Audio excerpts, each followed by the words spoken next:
Hello there, guys. Today we're looking at a puzzle which is more of the unrealistic kind, but I think they could be pretty funny sometimes also. And this one is very cool, I think. So it's white to move and checkmate in three moves.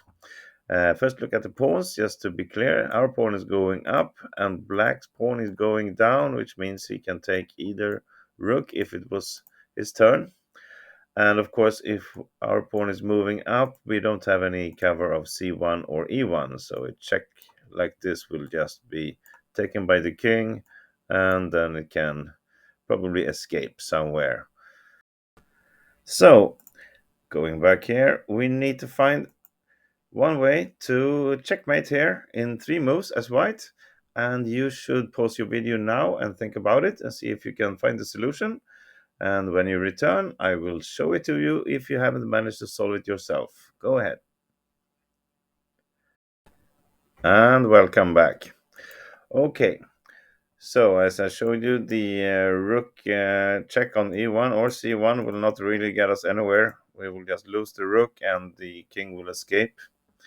And if we move any of these knights anywhere like this, well, what can black do then? He will simply take the rook, and from there he can really escape everywhere. So we cannot move any of the two knights in any direction. Okay, what happens if we move our rook? Let's do just a simple move like this. Then it's a forced move for black to take on e2. But from here, really, what can we do? I cannot find anything remotely close to a checkmate in two moves here, and there is none either. So this is not the right solution. For instance, black is threatening to take our pawn here on d2. So no, no. Okay, so we cannot move any rook, we cannot move any knight, and of course this pawn is blocked, so we have to move the king. And maybe you have guessed this, the only move the white king can do to win in three moves is king d7, creating some sort of zugzwang for black here. He needs to take one of the rooks. Of course, he cannot move his king.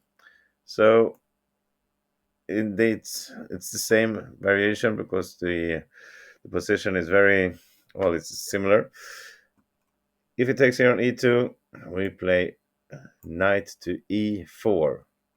And again, if let's say black moves his king, well, then it's a checkmate on c1 here. Because this knight is covering both of these squares. And if black promotes to really anything, doesn't matter, let's do a queen, then the knight will come to c3, checkmate. Everything is covered. This is a checkmate in three moves. So that's the solution. But why could we only go to d7 and not something else? Well, I'll show you. If we go to, say, e7, well, black will take the rook again. We play knight to e4 again.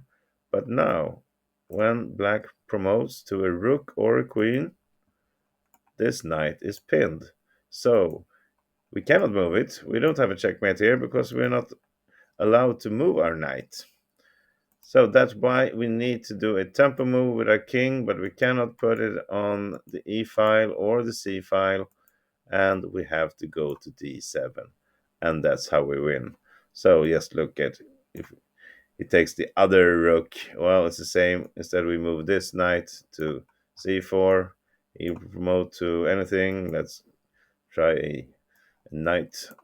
It's going to be a checkmate here anyway. So that's the solution to this.